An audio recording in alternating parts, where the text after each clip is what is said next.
Om Swastiastu. Assalamualaikum warahmatullahi wabarakatuh. Salam, nama budaya, dan salam sejahtera untuk kita semua.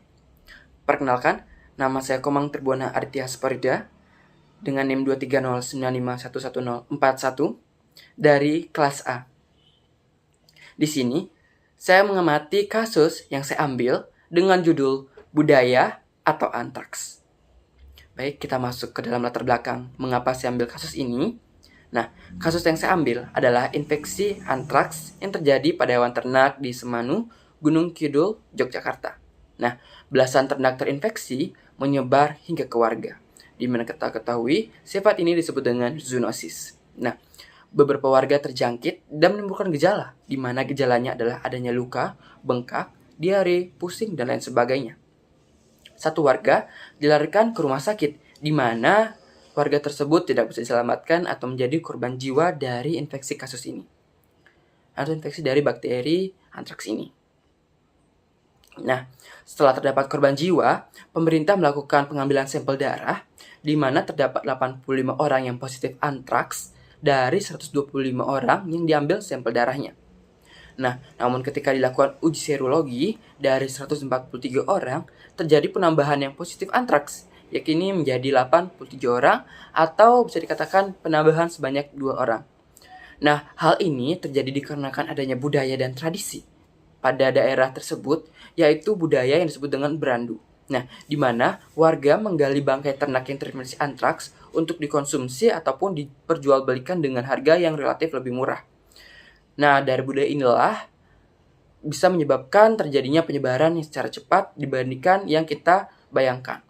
Nah, dari 12 sapi yang terinfeksi tersebut telah dikubur, namun ketika dicari oleh pemerintah atau petugas tempat, tidak ditemukan adanya bangkai tersebut. Nah, selanjutnya adalah permasalahan dari kasus yang saya angkat. Nah, antraks ini merupakan penyakit infeksi akut yang disebabkan oleh infeksi bakteri batang, Bacillus, yaitu Bacillus anthracis. Nah, penyakit ini bersifat zoonosis yang kita ketahui selain menyerang hewan juga menyerang manusia. Nah, terutama hewan herbivora seperti sapi, domba, dan juga kambing. Nah, apabila di Bali juga bisa menyerang kerbau.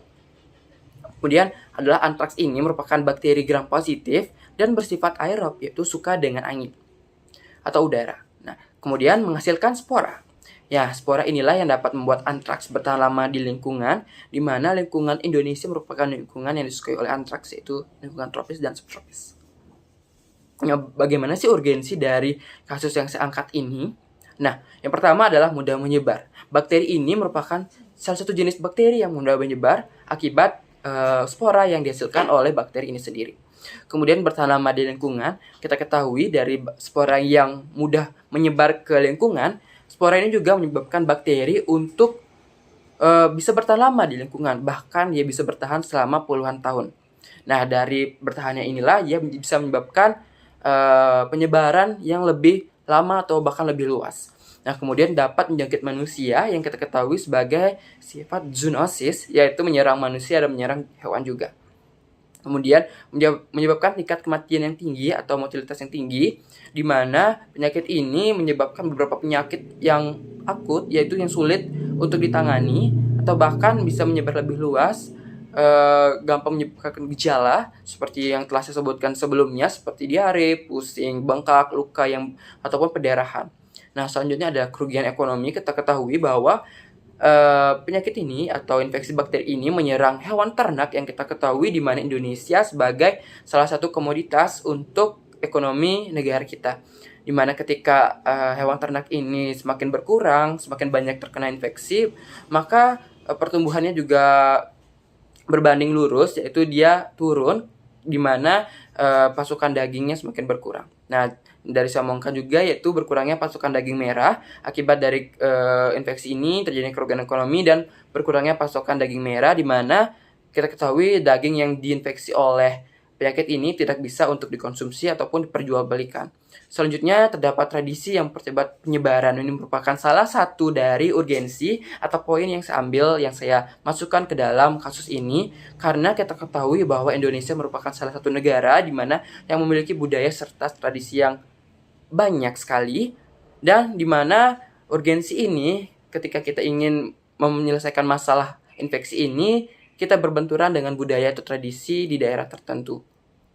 Nah, selanjutnya adalah faktor penyebab dan gejala dari bakteri ini. Yang pertama adalah faktor penyebabnya, yaitu di mana kita ketahui lingkungan yang kotor akibat dari spora yang mudah bertahan lama, terutama di tanah, di daerah yang lembab tropis. Kemudian yang kedua adalah kurangnya biosecurity, di mana apabila adanya pencurigaan bahwa suatu ternak terjangkit oleh bakteri ini, namun kurangnya biosecurity menyebabkan kita sebagai salah satu faktor dalam menyebarkan bakteri satu dari hewan satu ke hewan lainnya. Kemudian air dan pakan yang tidak digantikan sehingga tertumpuk dan menjadi kotor sebagai sarang dari penyakit-penyakit lainnya. Kemudian gejalanya, yang pertama ada bengkak, kedua ada luka-luka, yang ketiga pendarahan pada beberapa bagian, contohnya pada hidung maupun luka-luka yang telah terjadi. Kemudian ada demam, pusing, dan kesulitan dalam menelan, yaitu berupa kejadian penyakit antraks pada pencernaan maupun pernapasan. Kemudian yaitu pengujian pada bakteri ini. Yang pertama ada isolasi menggunakan media agar nutrisi yang kita ketahui untuk mengecek apakah adanya sebuah bakteri, di mana bakteri tumbuh bisa umum. Kemudian adalah pewarnaan gram yang lebih spesifik, yaitu membedakan bakteri satu dengan yang lainnya dengan mencari perbedaan, yaitu pewarnaannya apakah dia gram positif ataupun gram negatif. Kemudian yang ketiga adalah uji biokimiawi untuk mengecek apakah adanya kemampuan dalam memfermentasikan glukosa ataupun karbohidrat, ataupun dia kemampuannya dalam motilitas atau bergerak mungkin vertikalitas. Kemudian yang keempat adalah uji serologi untuk mengecek apakah adanya antigen serta antibodi dari hewan ataupun manusia tertentu terhadap antigen bakteri antraks ini. Kemudian yang terakhir ada uji sensitivitas untuk mengecek apakah bakteri ini memiliki resistensi ataupun kelemahan pada antibiotik tertentu. Selanjutnya adalah upaya pemecahan masalah, yaitu solusi yang saya berikan. Yang pertama pada pra-infeksi, yaitu kita bisa melakukan vaksinasi untuk mengebus atau meningkatkan kemampuan daya imun kita untuk mempersiapkan diri melawan infeksi dari bakteri ini di kemudian hari atau di masa depan, sehingga tubuh kita sudah disiapkan terhadap antigen yang akan masuk ke dalam tubuh kita. Kemudian yang kedua adalah pemberian vitamin, juga seperti vaksinasi, yaitu untuk mengebus kemampuan daya imun kita serta meningkatkan kemampuan metabolisme dari tubuh kita. Yang kedua adalah pada saat infeksi, kita bisa melakukan pemberian antibiotik yang tepat dan sesuai dengan bakteri ini. Kita bisa meningkatkan serta menyembuhkan penyakit bakteri ini dengan baik dan tepat agar tidak terjadinya resistensi, yang dimana semua kita tahu dunia ingin mencegah terjadinya resistensi bakteri agar penyakit ini bisa disembuhkan menggunakan antibiotik dalam jangka waktu yang lebih lama. Kemudian pasca kematian, yaitu dengan cara penguburan bangkai yang dengan cara yang baik dan tepat agar tidak terjadinya penyebaran lebih lanjut atau lebih luas, sehingga kita bisa memutus rantai penyebaran dari penyakit atau infeksi bakteri antraks ini. Nah, yang paling terutama di Indonesia yaitu pengelolaan kembali tradisi atau budaya. Kita ketahui tradisi dan budaya yang di Indonesia ini sangat banyak. Kita bisa mengelola kembali, kita bisa memilah kembali apakah tradisi atau budaya ini sejalan dengan tujuan kita untuk mencegah terjadinya penyakit atau infeksius dari bakteri ini, sehingga infeksi bakteri ini tidak menyebar lebih lanjut atau bertahan lama. Kita bisa memutus infeksi bakteri ini secepat mungkin. Nah, sekianlah saya akan jawab kesimpulannya dari kasus yang saya ambil, yaitu kasus yang saya ambil ini merupakan kasus antraks yang terjadi di Indonesia, yaitu Semanu, Gunung Kidul, Yogyakarta. Nah, antraks ini bersifat zoonosis, di mana telah menyebabkan 1 korban jiwa pada kasus ini.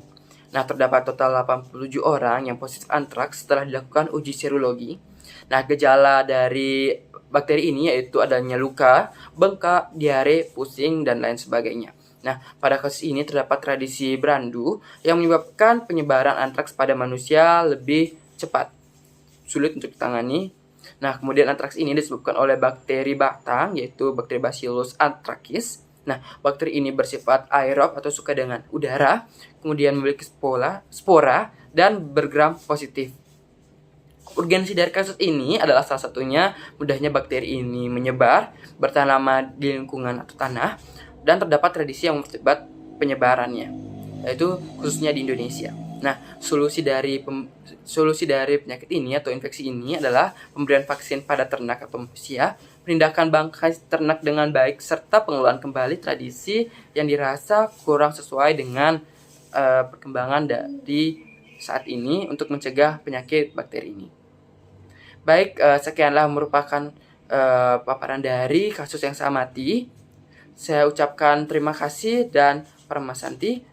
Om Santi Santi Santi Om. Wassalamualaikum warahmatullahi wabarakatuh. Shalom, nama budaya dan salam sejahtera untuk kita semua. Terima kasih.